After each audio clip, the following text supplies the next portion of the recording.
രാജ്യത്തെ വിവിധ സംസ്ഥാനങ്ങളിൽ നിന്നുള്ള വിത്ത് ശേഖരിച്ച് നെൽകൃഷി ഇറക്കിയ ഒരു കരനെൽപ്പാടമുണ്ട് പത്തനംതിട്ടയിൽ. കണ്ണിനും മനസ്സിനും കുളിർമ പകരുന്ന പച്ചപ്പ് നിറഞ്ഞ നെൽച്ചെടികൾക്കൊപ്പം മറ്റൊരു സർപ്രൈസ് കാഴ്ചയും പുല്ലാട് സ്വദേശി അജയ്കുമാറിന്റെ കൃഷിയിടത്തിൽ ഒരുക്കിയിട്ടുണ്ട്.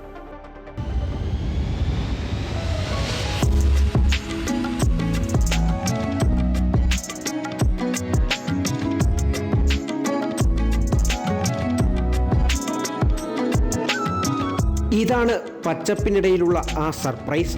നെൽച്ചെടിയിൽ തീർത്ത യേശുദേവന്റെ ചിത്രം. 20 അടി നീളവും 40 അടി വീതിയുമുണ്ട് യേശുദേവന്റെ ഈ പൂർണ്ണരൂപത്തിലുള്ള ചിത്രത്തിന്. ആറന്മുള സ്വദേശി അഖിലാണ് നെൽച്ചെടിയിൽ ഈ ചിത്രം വരച്ചത്. അതിനായി 1.5 ദിവസം സമയമെടുത്തു. 20ഓളം ഇനം വിത്തുകളാണ് ഈ കൃഷിയിടത്തിൽ വിതച്ചിട്ടുള്ളത്.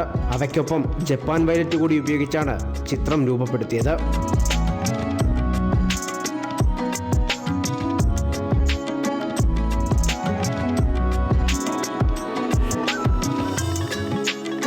അജയ്കുമാർ വല്യോഴത്തിൽ എന്ന കർഷകൻ തരിശുഭൂമിയെയാണ് മഴ ലഭ്യത കുറഞ്ഞ സമയത്ത് കൃഷിയോഗ്യമാക്കിയത് എന്ന പ്രത്യേകതയുമുണ്ട്.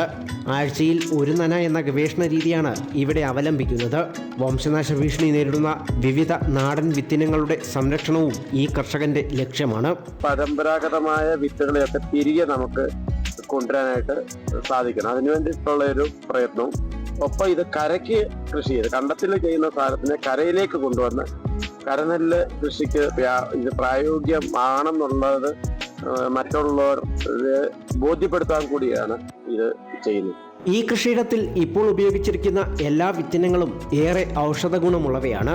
നാടൻ പശുവിന്റെ ചാണകം ഉൾപ്പെടെ ഉപയോഗിച്ച് തയ്യാറാക്കുന്ന ജീവാമൃതം എന്ന വളമാണ് കൃഷിക്ക് ഉപയോഗിക്കുന്നത്. ആറന്മുള സ്വദേശിയായ കർഷകൻ ഉത്തമനും കാർഷിക പരീക്ഷണങ്ങളിൽ അജയ്കുമാറിനൊപ്പമുണ്ട്. മാർച്ച് മാസം കാർഷികോത്സവത്തോടെ വിളവെടുപ്പ് നടത്താനാകുമെന്നാണ് ഇവരുടെ പ്രതീക്ഷ. അമൃത ന്യൂസ്, പത്തനംതിട്ട.